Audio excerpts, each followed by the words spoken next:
It's the Dirty Sheets. We are back once again. It is Cav from the Lingus Mafia podcast, along with, of course, Billy Body from the Dirty Sheets. And we have a very special guest, someone who's almost as hated as much as Billy is. It seems everybody in this industry seems to be hated by some way or another. But this is Xero News. This is Xero News as he goes by, and he is at News Xero on Twitter. That's what we'll call you because you keep yourself very secretive, don't you? Yeah, I do. Yeah. Is there any reason for it? Yeah. Yeah, because of all the bloody constant trolling and whatever else you call it online. Like, you know, especially when you have people like bloody Sean Ross Sapp basically like going for you, and when he basically turned around and said at one point in time, "I will find you and hunt you down," basically. So yeah, he is unbelievable with this stuff. This is Mr. Anti-Bully everything, but everything I hear from every DM he sends everybody, he yells at people, he attacks people. It is unbelievable, and as people could tell that Xero News, he's from Alabama. You could tell with that accent. So Sean Ross Sapp should start looking for you in Alabama, first of all. Well, this is the thing. In retrospect, I wish that I had done it the same way, as in like done it the way that he did it, in terms of just breaking the news and keeping it in the background, because that's what's happened to me in terms of they dig up everything you've ever said. Oh, you said this on this podcast. Oh, you said something homophobic in 2011. So your news must be shit because you said this other thing, which has nothing to do with wrestling. And yeah, they just go through everything. You know, I've just had a Patreon, cancelled, which I'm sure was related to this fucking toxic community. A verified Twitter account gone again because of this toxic community. But that's the thing. It's almost got to the point where it's like, well, fuck you. I won't quit now. Like, I know financially it makes more sense and it's safer to quit because everything I've built will be safer if I didn't touch wrestling at all. But I'm fucking stubborn as fuck, so I won't go now. Like, I'm too far. I'm too deep into this war with these people. But what I've noticed in the last few months especially, and what gives me the most motivation, is that people are jumping on this bandwagon and people are joining the war with like actual clout, in terms of people that aren't these social justice warriors and people that aren't these woke idiots, and they're not even they're woke. They're woke in terms of on the public domain, but they're not actually really that person. It's all an act. But this whole like clan of people now are getting competition. Like Brad Shepard has a following, Xero has a following, me and Cav have had a following for ages. Obviously Russo, Cornette, I know they don't get along, but I do see them as being on this side of the fence in terms of they'll say what the fuck they want and they're not trying to play it safe. So yeah, I mean, I do feel that it's worth doing now more so than it was when it was just me and Cav getting cancelled over and over again and having to come back. And now there's a lot more people on it. And at first, I was resistant to that. I didn't get on with Brad Shepard at all. I was just like, you're just doing what I do. Like, you're trying to be me. But now that's changed a lot, where I now see that we need as many people as possible on this side. Yeah, definitely. I agree with that fully. So let me ask you a question that you may not want to answer, because it's the one that I get asked the most. And it's just it will start blunt, and it'll be blunt, and then I'll go into kind of how I answer it, and then you can answer. That's cool. So they always say, "Why do we trust you? Like, why should we listen to your news? Like, why would you have any news or whatever?" And for me, it's very, very simple, because I then just throw the question back and say, why the fuck would they talk to a 70-year-old man who openly has a fucking dirt sheet? He's the most famous dirt sheet writer in the world, has buried Vince McMahon during the entire steroid trial, buried Vince McMahon when Chris Benoit killed himself. Why the fuck would any employee be caught talking to Dave Meltzer? What is the common sense in that, is how I answer back. And as for my answer for myself, is very, very simple. Did Big Brother in 2007. It's the same PR company as the WWE, was doing work with WWE, appearing on the house shows. As I was at the hotel, I saw that these guys just drank in their hotel. And after doing this for a few days, I was like, why the hell do you guys never go out or anything? And it was explained to me that they don't know how to go about it. Like, they don't want to be in a queue. They don't want to be queuing up anywhere. They don't want to make their own phone calls and say, oh, hey, it's us and we're WWE. We want to come to the club or the strip club or whatever. So they needed somebody who knew people. Like, because, you know, from being in Big Brother, it was easy for me to know a person in almost every city that would hook us up. So towards the end of the house shows, like, they started to leave their hotels, and as they stayed in contact with me, I actually evolved into a club promoter myself in London. So that's how we formulated the relationships, in terms of they would call me when they came over here. Where can we go out? Can you get us on the guest list here? Can you sort out any alcohol? Can you sort out other things, possibly, which I won't get into? And that's how the relationship grew. And then it evolved again in 2014 through a very simple conversation about sports betting, because I moved on to Sports Gambling Podcast. And they realised, well, during the conversation, I told them that John Cena was a massive underdog to beat Bray Wyatt, and which they all knew that Cena was going over, and they all wanted to bet on it. Which the ironic thing is that Brock Lesnar was a 10-1 underdog, and The Undertaker was a 1-66 favourite to beat Brock Lesnar, which means you had to put $66 on The Undertaker to win $1, and nobody knew that Brock was going over. But everybody knew that Cena was going over as an underdog, so they all wanted to open up betting accounts, and to which I put them onto a guy at the Sports Gambling Podcast who helped them get their bets on. So this is very much how I established my contacts. I have real relationship with people, real friendships with people, drinking buddies, party buddies, favours exchange, betting advice. I get tickets back in exchange. I get told bits and pieces. It's a real relationship. It's a relationship that men have. Real men go out there and they make friends with other men, and we help each other out, and we chat shit, and we rarely actually talk about wrestling either with most of these people. But as I said, these are the relationships. They've been formulated through going out and about, through British wrestling, through sports betting, through real means. That the same relationship that I have with Cav, who I've been doing shows with now for I don't know how long, maybe six or 7 years, is the same relationship I have with these guys. So that, in its sense, makes it easy to get information. And I've been always wide open about it. I haven't said who gives me information. I haven't said, like, what information I get from what person or whatever. Like, some people think they know, they don't. But I'm open about how everything is snowballed. But when it comes to you, obviously being somebody from the UK who hasn't been on this television show and hasn't got that profile, who was, you know, essentially introduced to these wrestlers the way I was, what would your answer be to the same question, where they say, why, who's telling you anything? Or can you not answer it at all in any way? Well, all I'll say is I've had some of the ones which I've got, because I've got a few people. I don't have just one like some people have. I've got I find it's very tactical. You may feel the same way. Like, I can't go to the same person twice in a week. Like, it's just, you know, you need to know, oh, hey, how are you? Have you heard about this? Or what have you heard about this? And then you circle and out. You go from like cameraman to creative guy to a wrestler to a marketing guy, like, to someone that I know at the kids magazine. You actually get a lot of information up front, surprisingly. So I circle it around. That 100% is something you need to do. Yeah, but no, I've actually, you'll be surprisingly, I've had two of mine actually. They started following me, and I was like, oh, okay, that's like really random and stuff, like just these random accounts which I didn't know anything about. Drop into my DMs and that, and then turn around and say, hey, look, you know, you can vet this with me and stuff. And they actually sent me stuff to prove that they were WWE employees and that. And, you know, they gave me some stuff which I was able to vet and find using my previous guy, which I was always using, because I've had one guy which I've always used, in that I won't go into how I've known them and everything, but yeah, that was my main guy, and I double checked it with him.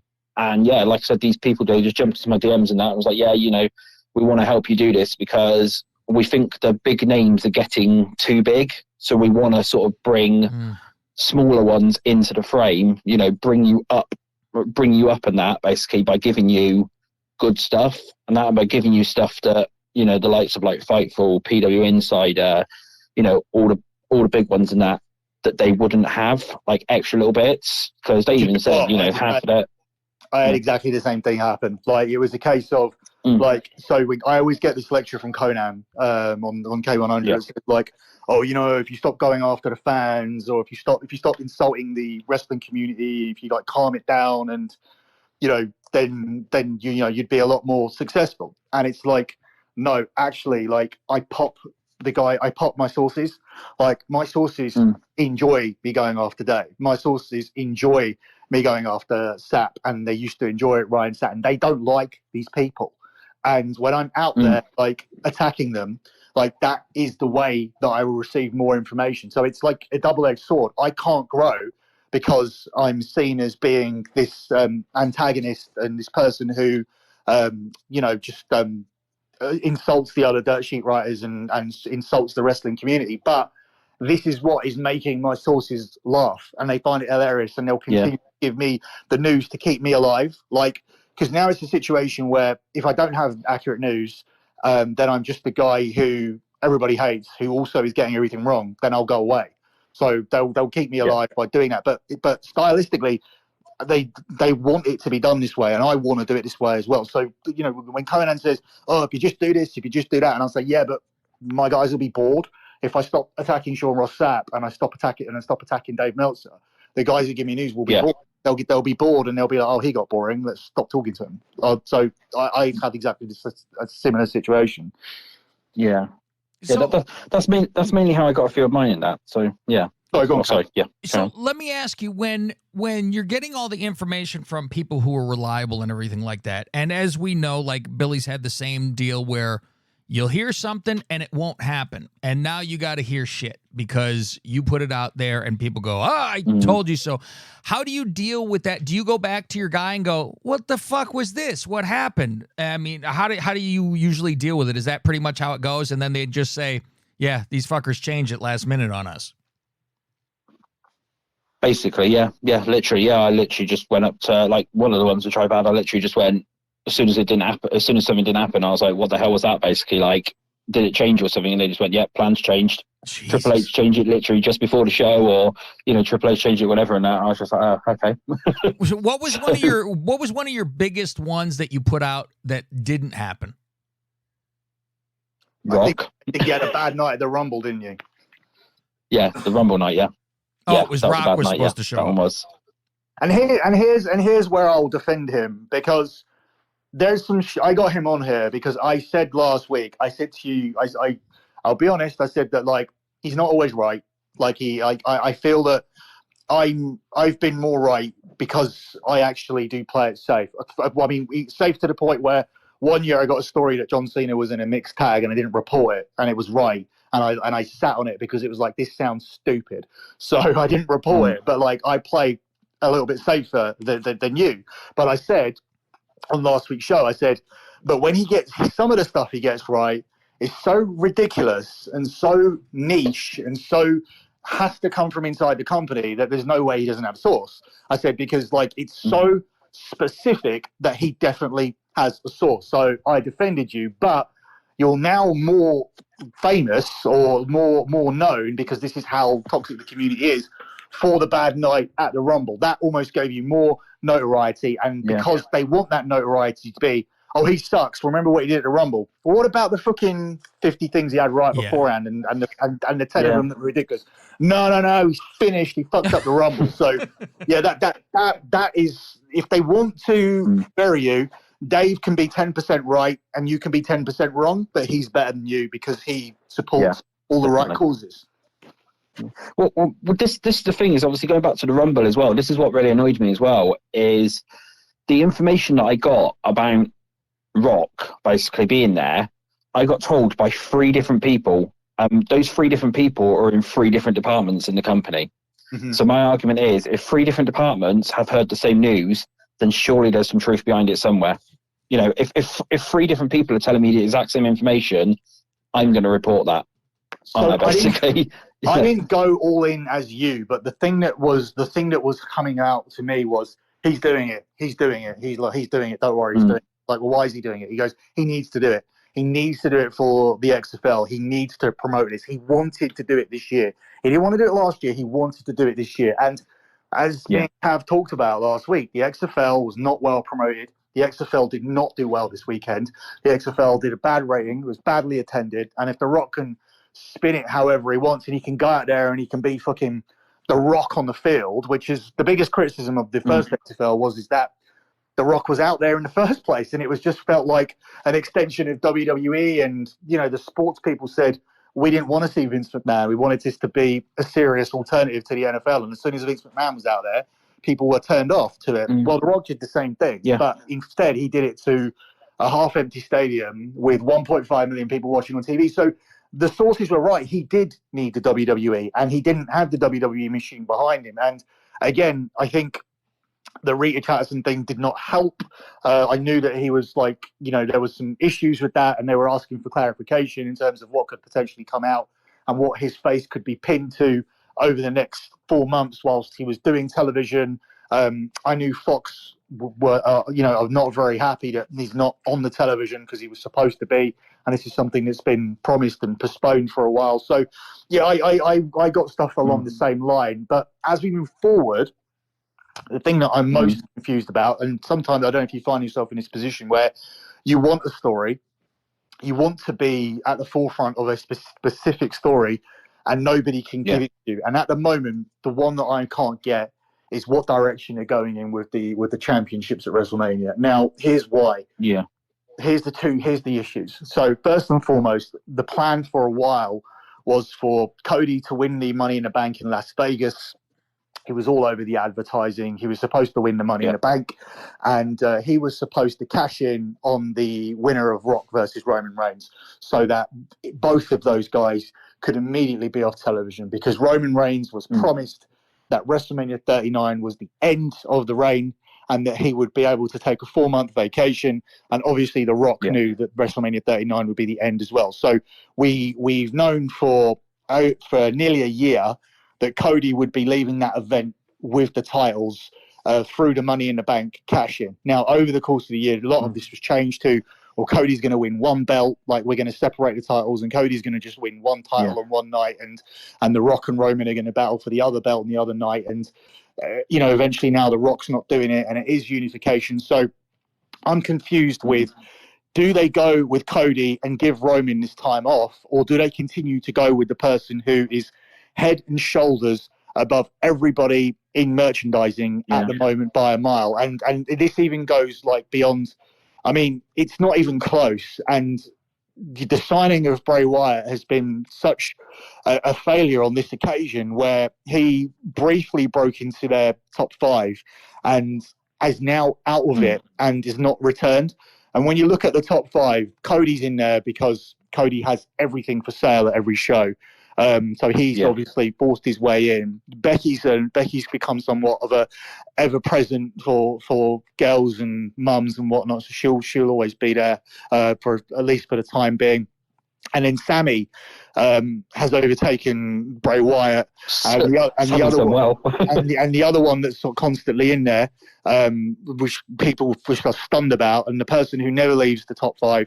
Is Stone Cold Steve Austin. And also just outside of that is John Cena. So you're looking at Bray Wyatt signed off the back of his merchandise numbers, and he's hovering around 6th or 7th place, selling less merchandise than John Cena, who's not even in the company. And obviously, but we know all his stuff is always kept at shows and always on the website. And then you've got Stone Cold Steve Austin still in the top 5, because everywhere you go is Dallas 316, Pittsburgh 316, Brooklyn 316, and they buy, and everybody still buys that shit. And Austin hasn't left the top 5 since they created it. So this is a big problem, because you brought Bray in to because he's not been signed for his ring work. He's been signed to move shit, and he's not moving shit. So.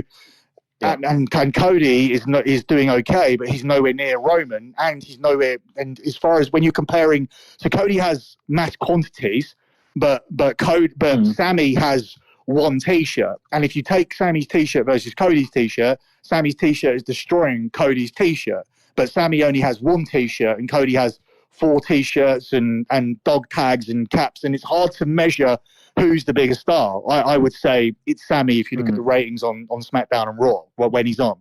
Yeah. But you know, the guy who's the undisputed number one is Roman Reigns. How do you take that person off television at this point in time just to go along with whatever you plan to do a year out when it's clearly the wrong time? Yeah. Well, from my side, I don't know. Have you seen on today some of the reports that have come out reference Gunther and that from WrestleVotes? He's WrestleVotes today has reported that Gunther is in line for a World Championship run. Apparently, they all want him to do World Championship runs. So, personally, what I can see, and when I asked earlier one of my guys, they to me and said, well, what they've heard as well is that it's going to be Gunther versus Roman at SummerSlam. And that's potentially where they take the belts off Roman, is there it'll be by Gunther rather than Cody, because apparently some of them in the business don't believe that Cody's worthy of it yet, or something. That's what I was told. I don't rate Cody, but somehow I think that would be worse. I don't see the... Cav, do you see this Gunther thing? Because I'm just not into it at all. No, I get it when he was heavier.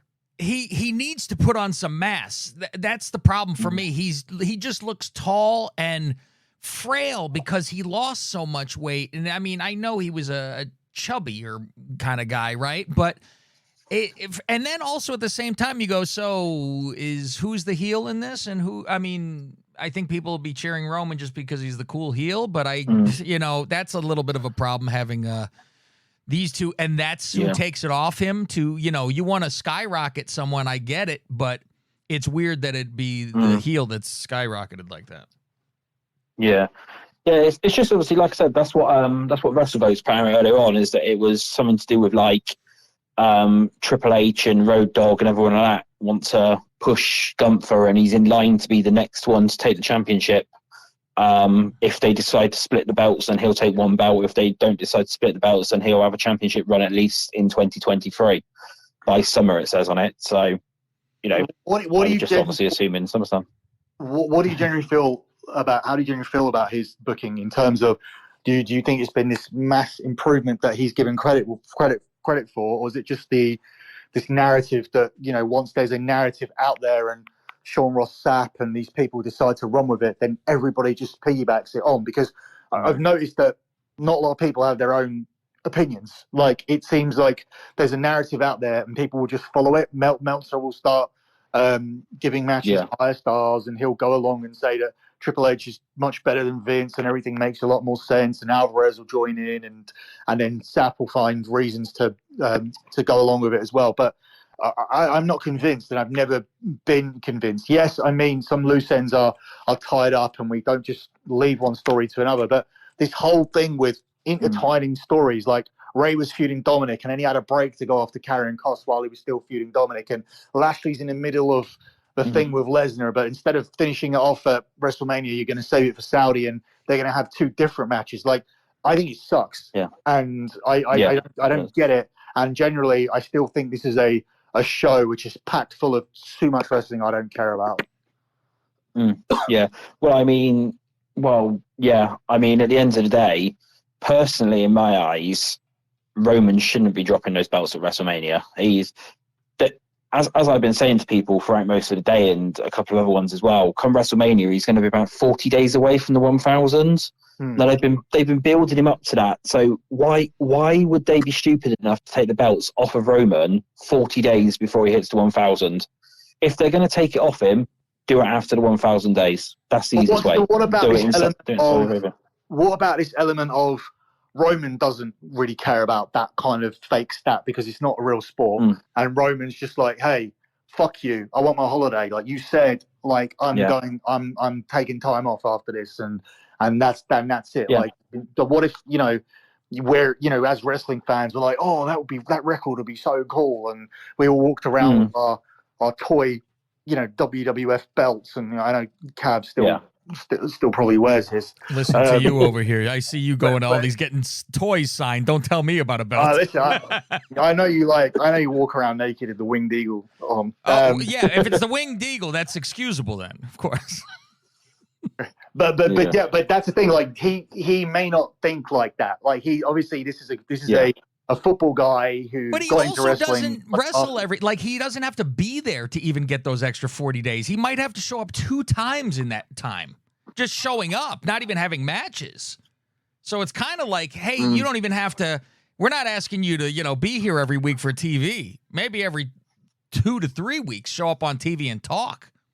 But Maybe then does that not go against desperately what they want, which is having at least one championship on the road? Yeah.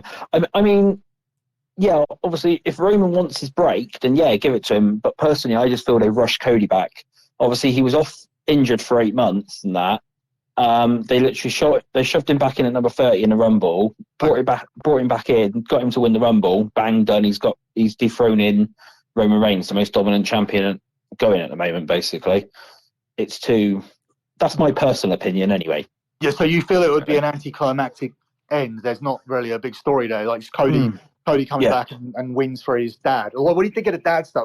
I've moaned about it for weeks in terms of we can't do anything. We can't get any heat without his dad. Everybody uses the dad. I mean, Heyman this week went for the wife, which I thought was better. Yeah. But every other week it's just been dad. I feel that the longevity just isn't going to be there in terms of like I don't know how this guy can this guy's going to be good enough to generate heat from angle to angle. Whereas like going with the alternative, okay, say Roman takes a break, right? He can still come back, and if Randy Orton comes back, everybody would like to see Randy win one more championship. That Randy Orton and Roman Reigns hasn't been done properly as a long-term feud. I know they've wrestled back at SummerSlam. I can't remember what year, 2015 or 16, I believe. I think.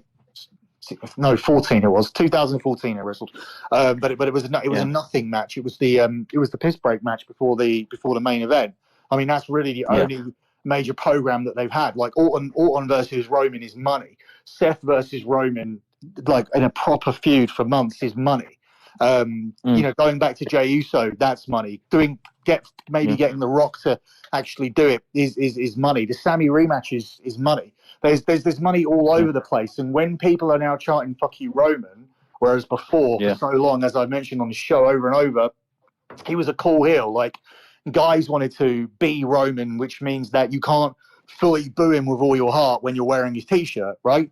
I think the only place where even here in the UK, it's like, did we really want Drew McIntyre to win? I mean, I fucking know the guy, and I was torn about the result as well. Like, so I just don't feel that they built up those opponents at that point where anybody really wanted him to lose. Now people are saying fuck you Roman, and he's being a real piece of shit, and people really did want Sammy to win, and they didn't.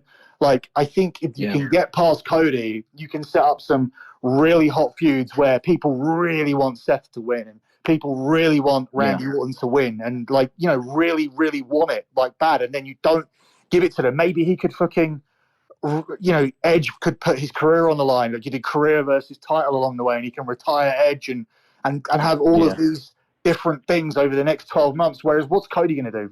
Nothing. He's going to feud. He's going to feud mid-carders who they're going to have to elevate as heels, like, because nobody's really ready, apart from you could maybe do a quick feud with you could maybe have Lashley as your first number one contender and beat him, and that's it. Like, you would then be looking at turning guys and rebooting them, looking at someone like a Drew McIntyre who hasn't been heel for a long time. You'd be looking at turning Drew and trying to create and manufacture a feud out of that. It's hard. It's hard for me to look at the television without Roman on it. Yeah, I mean, personally, I was talking to somebody earlier about this as well. The best idea, probably, if they wanted to push Cody that much, is give him the loss at WrestleMania, so he has that loss, so then he can get the bad stuff out of the way. He can turn around and say, "Oh yeah, I failed it. I didn't achieve what I wanted to do," and then give him a year from Mania to Mania. Have him winning matches, have him doing feuds and stuff like, literally build him back up again. So rather than where he is at the moment, where he's just been thrown into it, just have him take the loss at Mania 39, have him built back up, match after match after match, and stuff like that. Then WrestleMania 40, whoever's champion come then, have him take the belt then, if need be, because then he's been out there for a year. He's fought everyone for a year. You know, physically there is nobody else left. If Roman's still champion at WrestleMania 40, final boss way, basically. That's the way. Personally, what I said to somebody earlier. Yeah, that would make the most sense. Like, I mean, because you've got all of this money to make with Roman for a year, and then let's see where like Cody is in a year's time. He might not even be hot. I mean, it might be a case of where you need to turn Cody into a heel. I mean, and then at that point as well, like, you know, you may have other people in this company who may be able to, who may be working with Cody in different and more interesting things, because other than Rollins, he hasn't even worked with anybody else. How can you just have one feud with Rollins and win the Royal Rumble? I mean, by the end of the year, he could be working or having a feud with, or even being in a faction with the Young Bucks and Kenny Omega, because Omega's not staying at AEW, I don't think. I think that they've had to exercise a clause where they extended. They made him.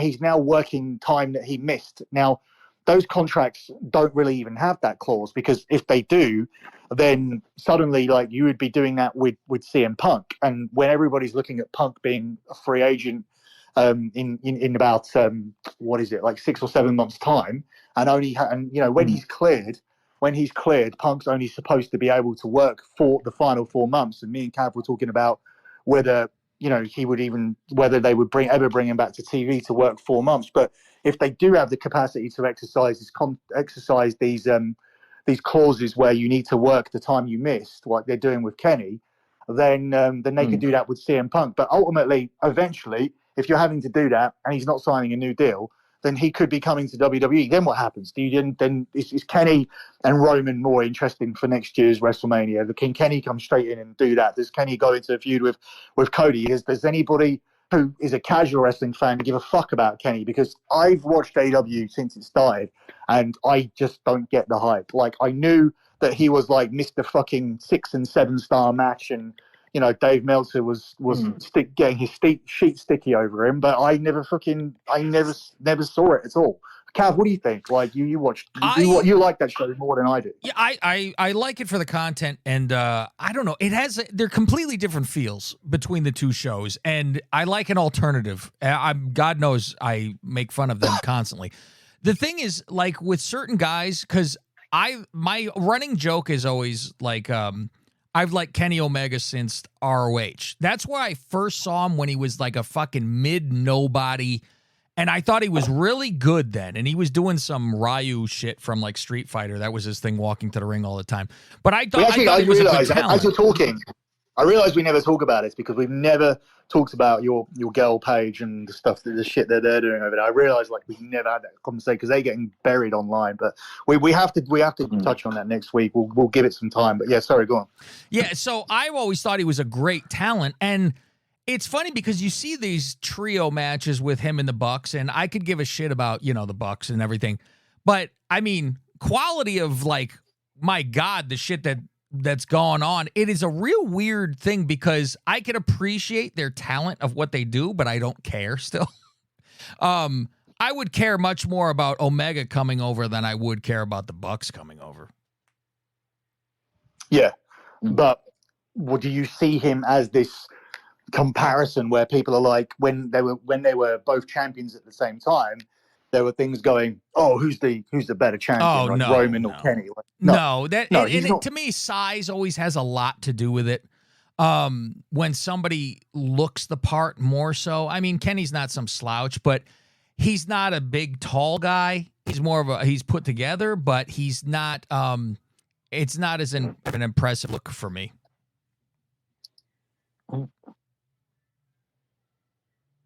Have we lost? No, I'm still here. Is Billy still there, or did he disappear? Yeah, okay. No, he's still there. I could just hear a buzzing. I was hearing buzzing too on my side, but we barrel through it. But so I was hearing then.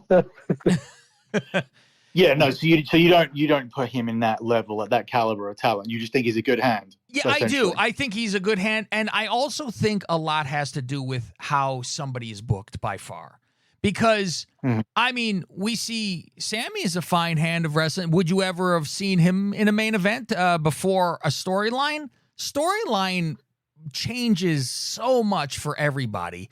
Storyline makes or breaks people by far. I mean, they have the power to just have somebody lose constantly, and you could be the best worker that there's ever been in the world. If Shawn Michaels lost every match, you'd be like, he's Dolph Ziggler then. Without a storyline, Shawn Michaels is Dolph Ziggler. It's great quality wrestler and shit for story and always lose. That's what it would be. So you could make somebody with a storyline the same way as look at what Cody was before he left. He had kind of shit storylines. They turned him into Stardust. He didn't do shit.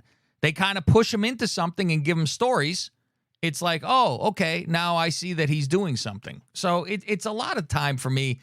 It's the guy, the puppet master, playing with his toys and making a storyline that makes the person, really. We're running a little bit long. There was a question I wanted to ask Xero before we we've run out of time.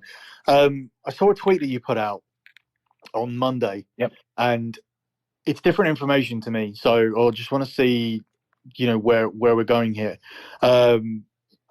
You said that the Almost thing for Brock was a swerve. I actually believe it might be the genuine direction. I'm praying but I feel it's like a swerve. Yeah. So, what makes you think that it's a swerve? And do you feel that if it's not a swerve, that perhaps they're going in this direction because it's a case of The Rock's not doing it? The tickets are sold for this show anyway. Whether The Rock sold them, whether Roman sold them, it doesn't matter.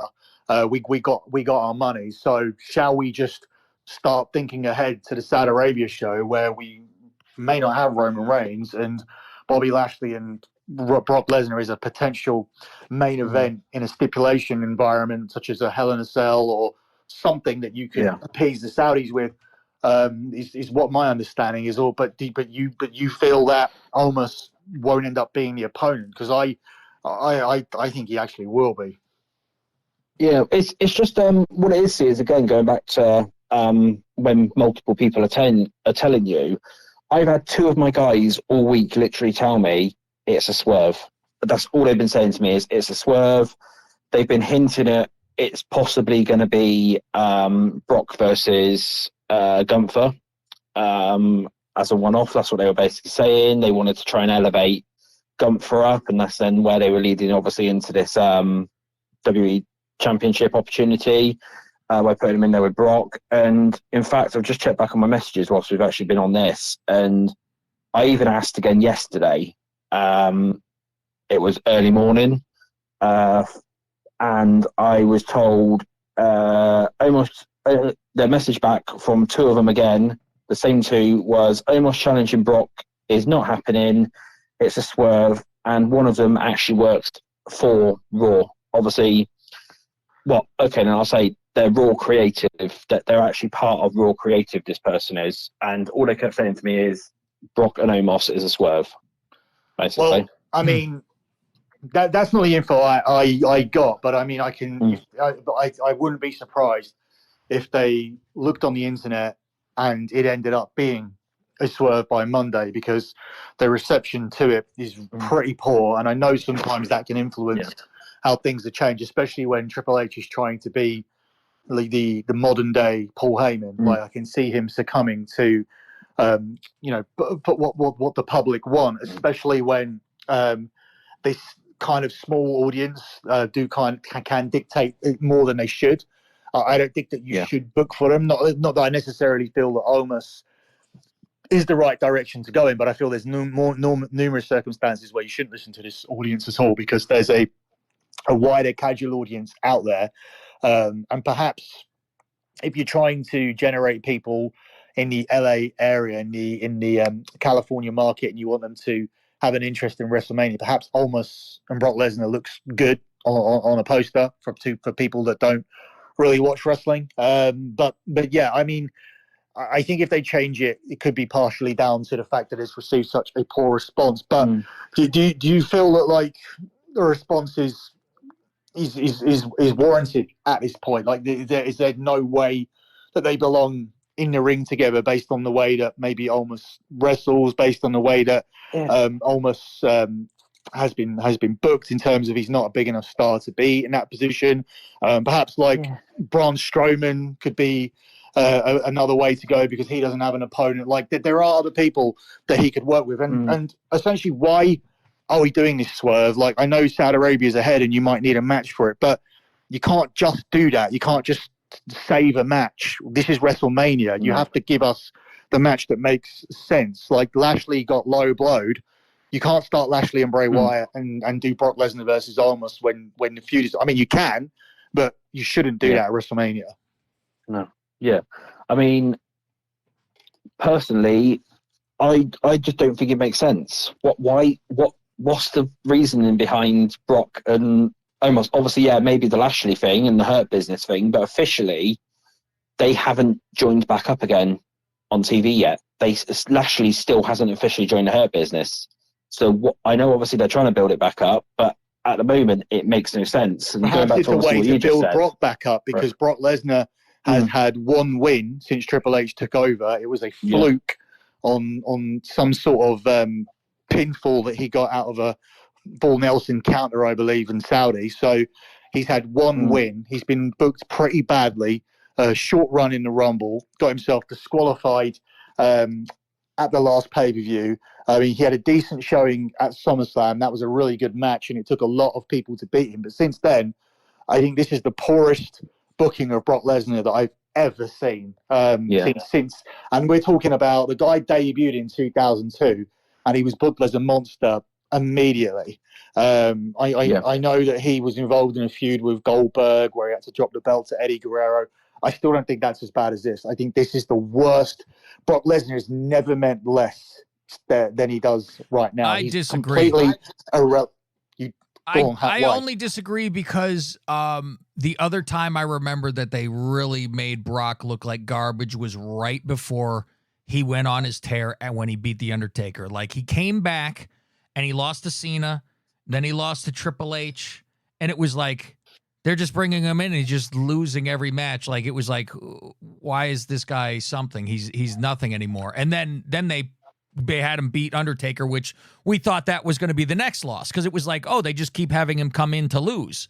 And then he won, and then it was from there a tear. But I totally get what you mean about. But he did exchange wins with Triple H, and he did win the feud with CM Punk prior to the Undertaker match. But it did seem like, you're right in terms of that Punk win. Seemed like it was like, okay, so you lost to Cena, and you lost one to Triple H. He did win the feud of Triple H 2-1, but going into the Punk match, he was 2-2. His record in WWE was 2-2.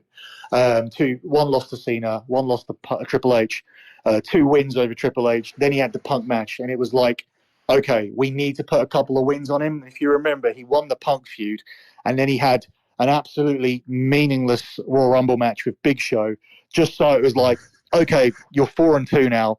Go and lose to Undertaker. So it was like they were putting the wins on him so he could actually even face Undertaker because they booked him into such a position by losing his debut to Cena and losing at last year's WrestleMania that they were like, shit, we need to send him on a tear. And suddenly from being 1-2, which was 1-1, 1-1 with Triple H.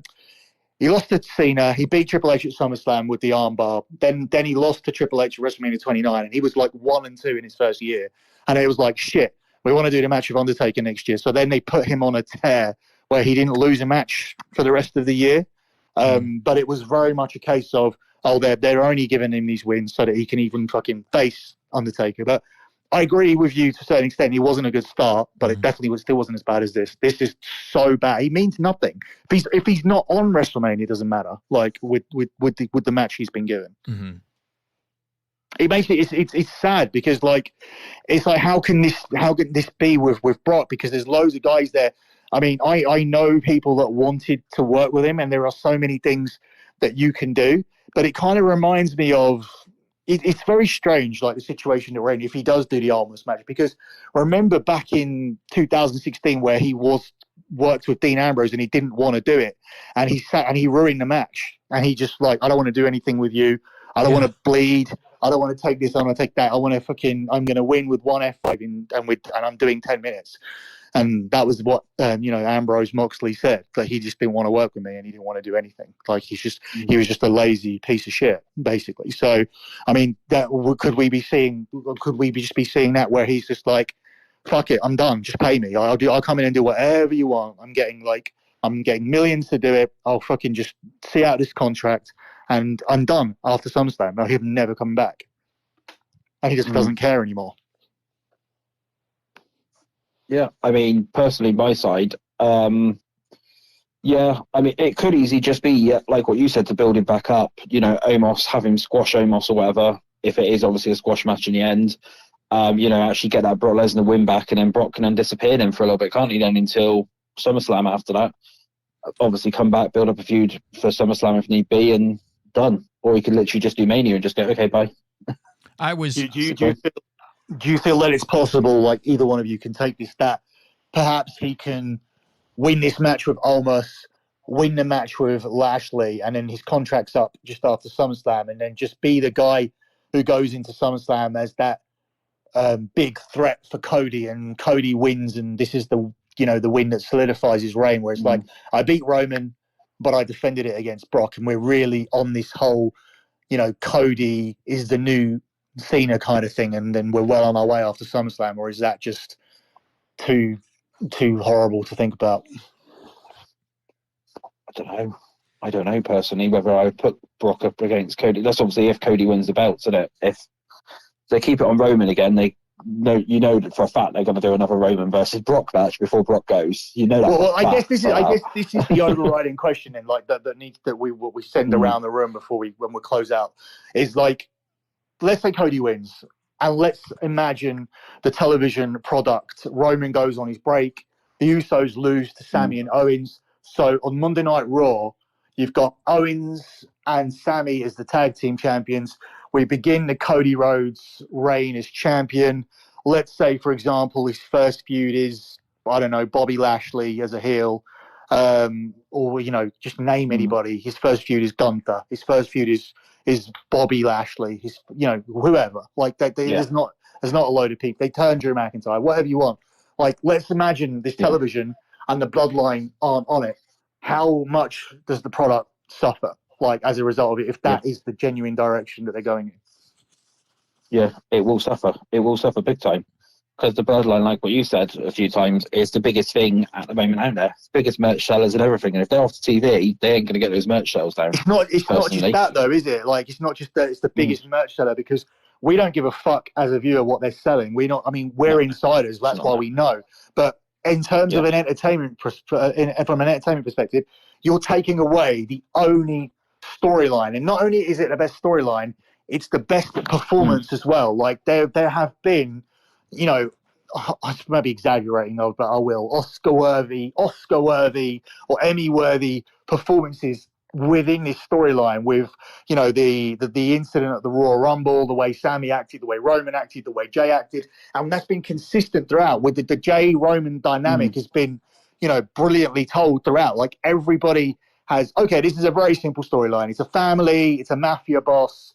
He's in charge. Everybody has to bow down to him. There's a little bit of teases of resistance. We've seen it before. We've seen people leave the NWO. We've seen people leave factions before. But the level of performance has been so much higher than anything else we've seen in the last 10 years that it's elevated the story. Now you take this story and these performers who are acting at the highest level we've seen in wrestling for years off television.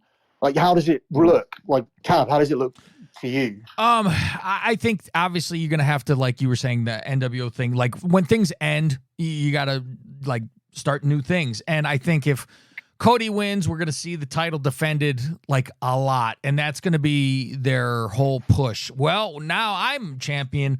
I'm gonna defend the title all the time. You're gonna see I'm a fighting champion. I think that's gonna be their push for that. The whole Omos and Brock thing, God, did that have vibes to me of Khali putting his foot on Undertaker's chest. And I'm terrified that because Omos now just loses to anybody who is good, other than, 3 jobbers at the same time. So he needs to get a win too.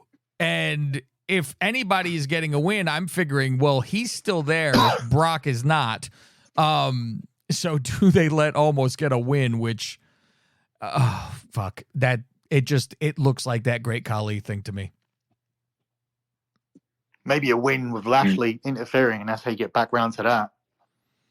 Yeah, that would then work. That I would accept, because then it's like Brock wants to kill Lashley even more because he's pissed anyway, and he's like, motherfucker, now I lost to this asshole. So that's a way to get around it for sure.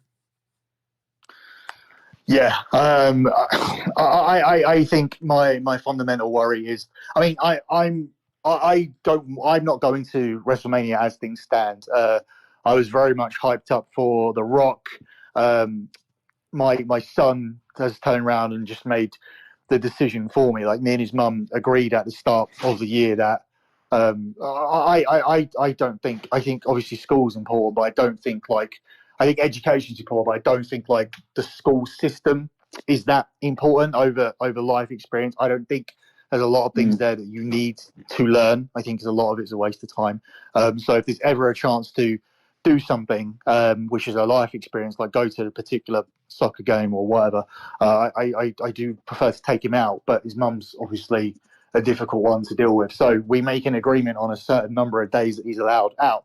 So he only has 3 left, and he said, I don't want to use those 3 days for WrestleMania, because actually WrestleMania happens, the WrestleMania week, the week before, the SmackDown and all that stuff happens whilst he's at school. So we would have to leave on Thursday or Wednesday night or whatever. So he would use 2 of those days up, and he said, this WrestleMania is not good enough for me to use up those school days. I would rather see if Manchester United stay in the Europa League, or if we have these midweek games or whatever. I would rather see how Manchester United do for the rest of the season and use the days up there, as opposed to going to watch this WrestleMania. Or I would rather go to, and he actually prefers going to SummerSlam, Survivor Series, things he likes the Survivor Series, the small arena show. He enjoyed.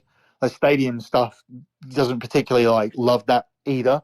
But he did said to me that this Cody Roman match was a waste of his school days off, and that he would rather go to school, save his 3 days, and then go to drama school during drama school during the Easter holidays, which is where where I sent him for half term. So he, as a 12-year-old, has decided that fuck this WrestleMania. I don't care about it. They promised me The Rock, which they didn't, but in his eyes, The Rock was doing it, and without The Rock there, that as a kid, he's not invested in this. And I just wonder how much of that there is. I just wonder how many tickets really got sold because of The Rock. They're obviously the company line is, and the Saps and the Meltzers are going to say, well, The Rock wasn't advertised. It was only you guys that were saying The Rock was going to be there. I didn't say he was going to be there. That's what they're going to turn around and say. They're going to say that they didn't say it, and the WWE didn't say it, and no, you can't sell tickets off the back of somebody that was never announced. But we all know, this 12-year-old sitting here, knows what he wanted to go and see and what he doesn't now want to go and see. So what happens in terms of ticket resale and this event being a real sellout and interest in the event and everything? Because here's one thing that I know, and I don't know if Xero heard this story, but because they're on Peacock, they are continually beating their viewership each pay-per-view. So the Royal Rumble was announced as the most watched Royal Rumble of all time, when actually it was the most watched pay-per-view of all time. But they kept that line under wraps because they didn't want people to be aware that because of Peacock and nothing to do with the WWE, Peacock subscribers, that they were continually beating the record just because Peacock's numbers were growing. So very, very quietly, they saying the most watched Royal Rumble, the most watched Elimination Chamber, when actually each pay-per-view is beating the next pay-per-view. So SummerSlam is going to beat WrestleMania, but they're not going to say that. They're just going to say WrestleMania 39, the biggest, most watched pay-per-view in history. They already know they're going to say it. They've already planned to say it. And it will be factually correct until WrestleMania is fucking beaten by Backlash or some shit, or Money in the Bank. Because Peacock just keeps growing and growing and growing exponentially each month. by the time, like, you know, Peacock's going to have another fucking 20 million people by the time SummerSlam comes around with the way that they're signing up new people. But they're not going to say that SummerSlam beat WrestleMania. They're going to pretend it didn't. Like the same way they've not announced that the Royal Rumble is the most watched pay-per-view in history, because it is. They just said it was the most watched Royal Rumble because they're saving it to pretend that WrestleMania is so much bigger than it is. I don't know if you heard that or knew that story. No, I didn't actually know.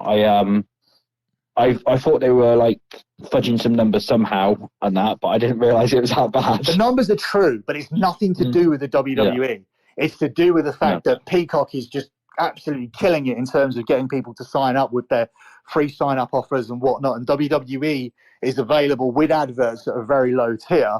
And the net, you know, without those adverts at $5 more, but at $4.99, WWE Network is easy to view. And you know, if you watch a minute, of a pay-per-view, you are counted towards this number. So that's essentially how they're doing it.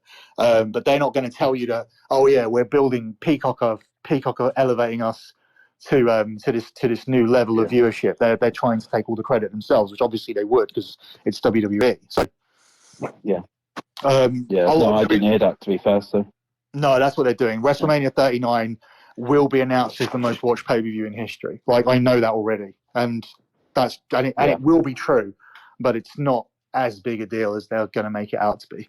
Does that have anything? Or I got one question before we finish out for our guest. Mm-hmm. Has there ever been a time that you've gotten a story that was like way too good to be true, or just really good that you were real nervous about and just said, even though I've been told this, I'm afraid to report it, whether it be by backlash of having it be a real sensitive subject like a death, or just really big news, and you said, I can't do this, and did it turn out to be true or false?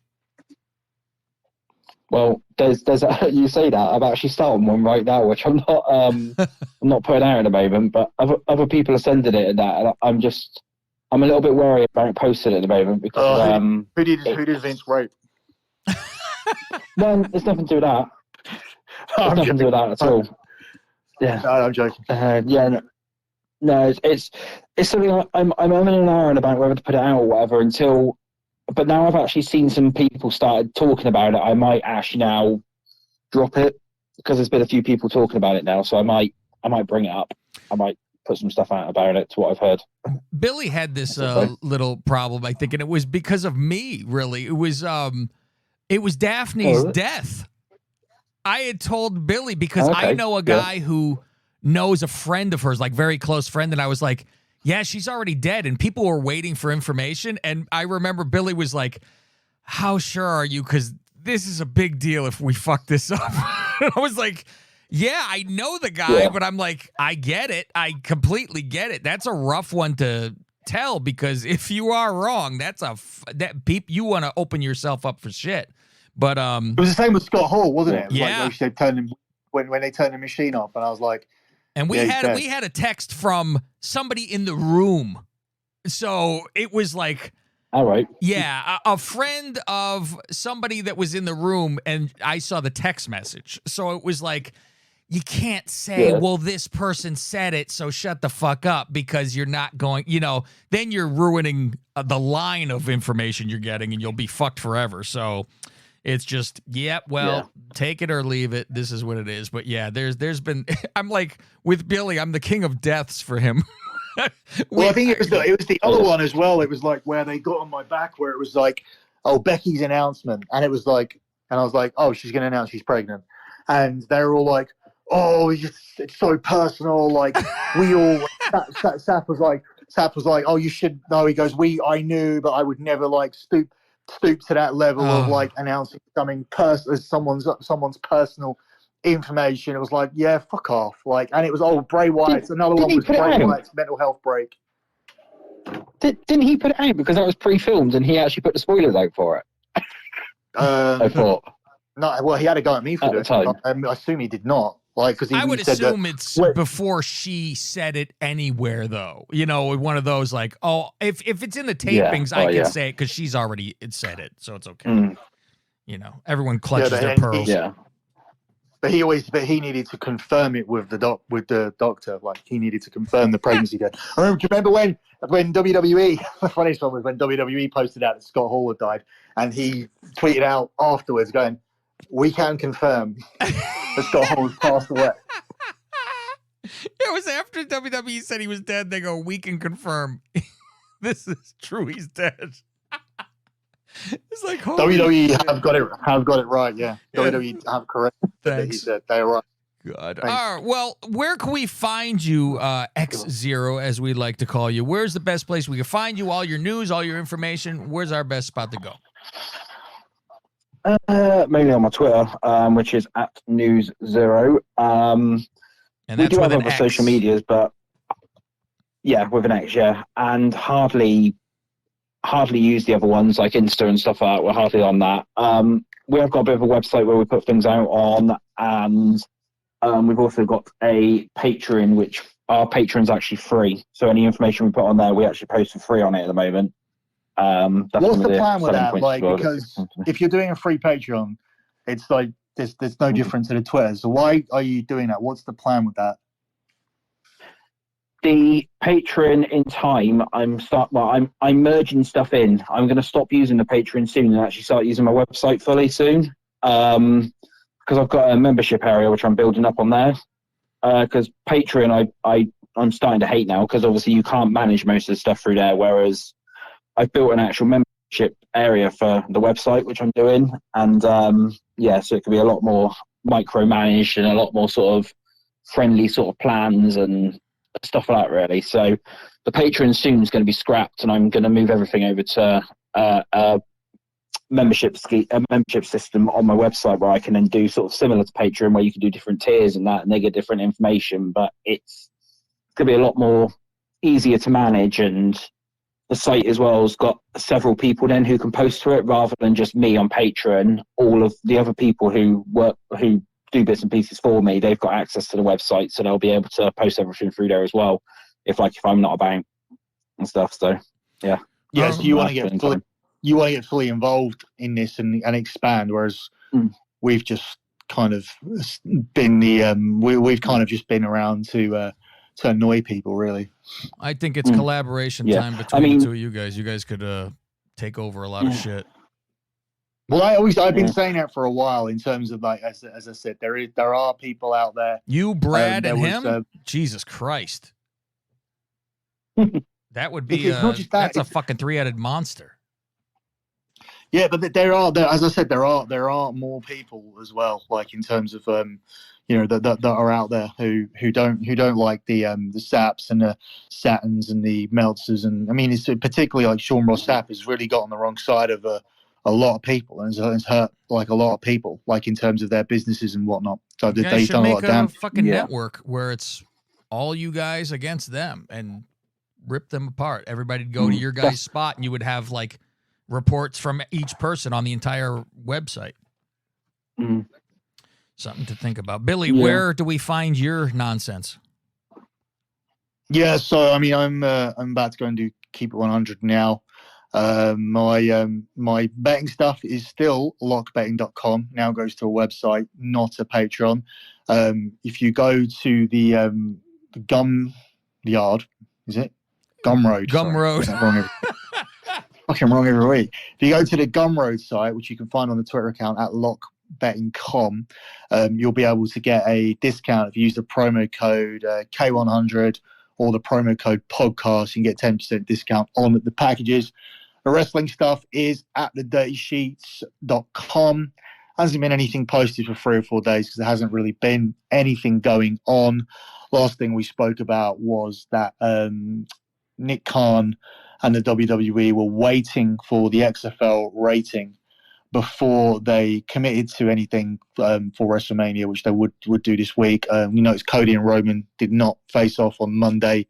That's because WWE were looking at the XFL rating. I think they were going to make one more approach for The Rock, whether it be in the tag capacity, whether it be as some sort of referee or whatever. They do want The Rock on the show, and they feel that it's weird because The Rock's the XFL's failure would be to the WWE's benefit, and WWE probably did benefit from that.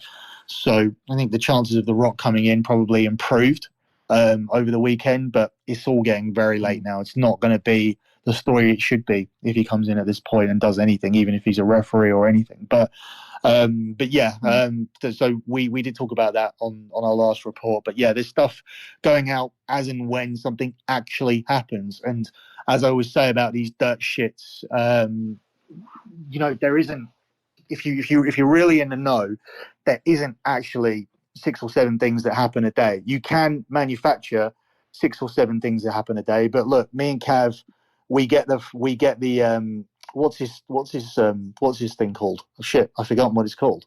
Saps. Oh, Saps. The run sheets. Fightful. That's it. Yeah. Yeah, we get Fightful, and it's fucking garbage. Like, I actually It tells got you who it. the producers are every week. Fuck. We got it with the intention of posting it on Twitter, and the only reason we would post it would be the idea was to spoil it in terms of posting his shit out for free so that people would unsubscribe so they knew where else to get it. We didn't intend to post how boring and pointless it was in order to show people, but actually it's fucking pointless. The guy sometimes just posts tweets and posts and stories to talk about something, and it's just a case of, oh, this was going to happen, and then it didn't happen, and they talked about possibly doing this, and then they didn't do this, and there's still a possibility of this, and they might do that, but we don't know for sure because we haven't had it confirmed. It's like just made up shit, and by the end, it starts with some made up shit, and by the end of it, he doesn't know if the made up shit is happening or not. And it's paragraphs and paragraphs of bullshit and pointless content. If you want pointless, fucking meaningless content and bullshit information you don't need, go to Sean Ross Sapp and bore yourself to death. If you want real news, as in when it actually happens, and sometimes you don't get something for 5 days, and sometimes you get 2 massive things 2 days in a row, then come to me, because I've got a much higher accuracy rate than him and Meltzer over the last 7 or 8 years. And yeah, thedirtysheets.com is where you can go, and Fightful is where you want to go if you want to get bored to death and read some bullshit waffle that doesn't make any sense. All right. All my nonsense is at Lingus Mafia. Anywhere you want to find podcasts, Twitter, YouTube, TikTok, just type in Lingus Mafia. That's patreon.com/Lingus Mafia on there too. You can find all of my nonsense. For News Xero, for Billy Body, for myself, we'll see you next week.